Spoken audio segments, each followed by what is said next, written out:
इस हफ्ते दुनिया भर की स्टॉक मार्केट्स में एक्सट्रीम वोलेटिलिटी देखी गई।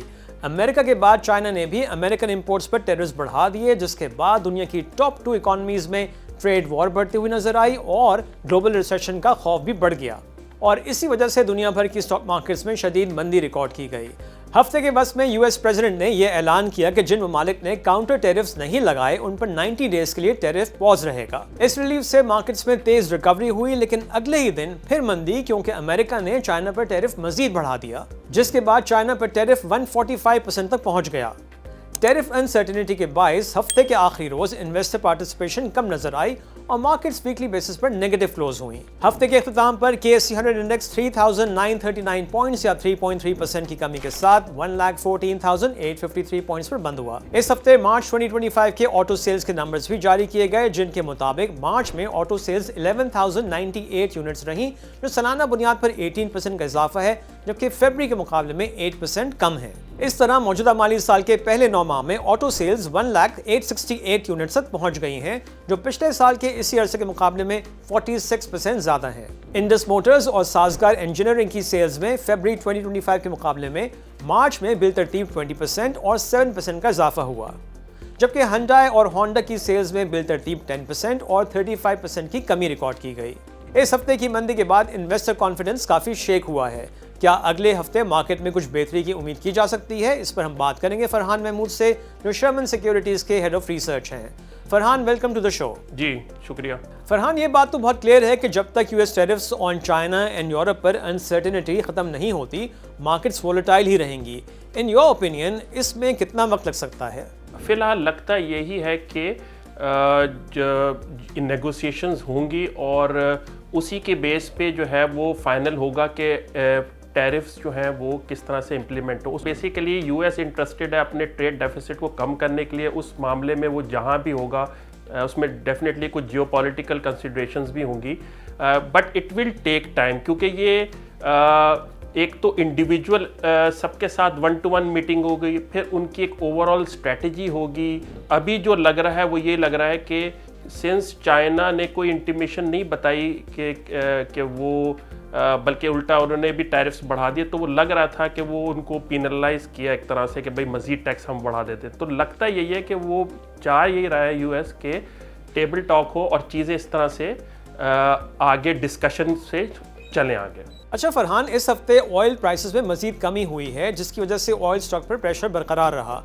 आप OGDC, PPL, Pakistan oil fields की अर्निंग्स पर कितना इम्पैक्ट देख रहे हैं अगर ऑयल $60 to $65 के दरमियान रहता है? ये आपकी बात दुरुस्त है कि ऑयल स्टॉक्स पे, एनर्जी स्टॉक्स पे, क्योंकि लोकल जो एनर्जी कंपनीज हैं उनकी अर्निंग्स जो हैं वो इंटरनेशनल ऑयल प्राइस से लिंक होती हैं।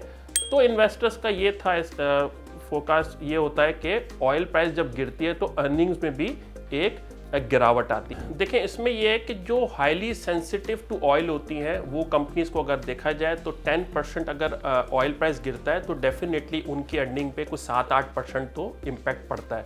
लेकिन क्योंकि कुछ फर्म्स हैं जैसे कि पाकिस्तान पेट्रोलियम, OGDC, जिसके अंदर गैस भी एक सिग्निफिकेंट पोर्शन रखता है, तो वो इतनी जल्दी गैस प्राइस पे जो वैलेट प्राइसेस होती हैं उन पे इम्पैक्ट नहीं करता, वो थोड़ा डिले से आता है। तो फॉरन अगर हम देखें तो ऐसी कंपनीज जिनके पास गैस और ऑयल है, लाइक जाए PPL एंड OGDC, उस पे कोई तकरीबन 3 से 4% हो सकता है।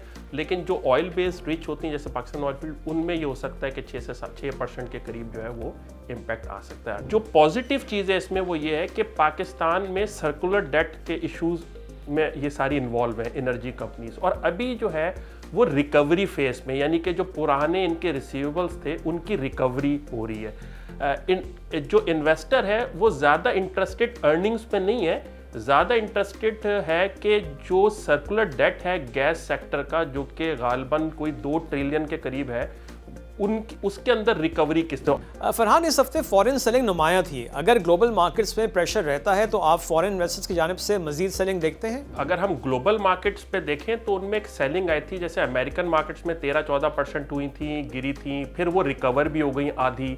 यूरोपियन मार्केट्स जो हैं जो गिरी हैं वो 9-10% गिरी हैं, लेकिन कुछ ही थोड़ी बहुत रिकवर हुई हैं।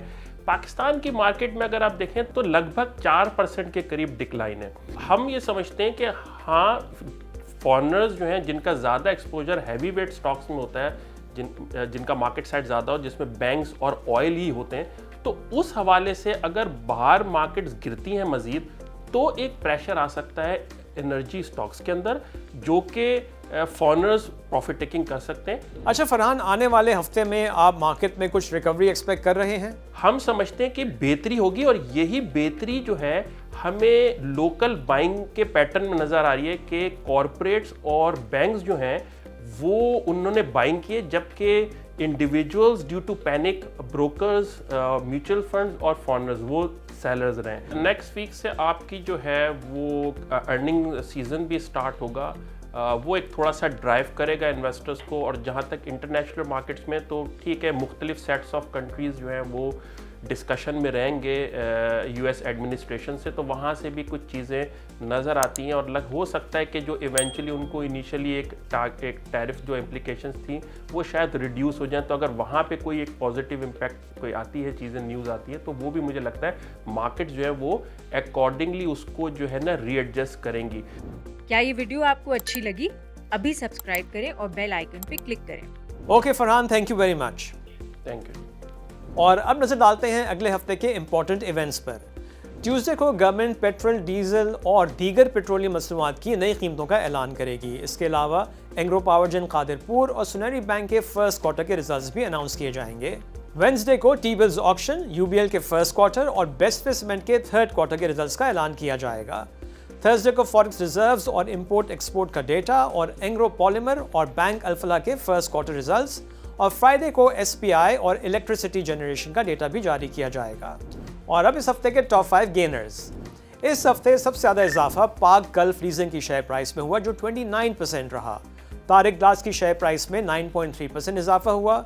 ग्लैक्सो 7.1%, पाकिस्तान स्टॉक एक्सचेंज की शेयर प्राइस में 6.9% का इजाफा हुआ और लकी सीमेंट की शेयर प्राइस में इस हफ्ते 6.8% का इजाफा हुआ। और अब इस हफ्ते के टॉप 5 लूजर्स। इस हफ्ते सबसे ज्यादा कमी एंग्रो फर्टिलाइजर की शेयर प्राइस में हुई और ये 11.3% नीचे रहा। Service industries 10.7%, Kohinoor spinning mills की शेयर प्राइस में 9.2% कमी हुई। पाकिस्तान पेट्रोलियम 8.8% और एंग्रो होल्डिंग की शेयर प्राइस में इस हफ्ते 8.7% की कमी हुई। और ये था इस हफ्ते का stock watch. Have a nice weekend. खुदा हाफिज।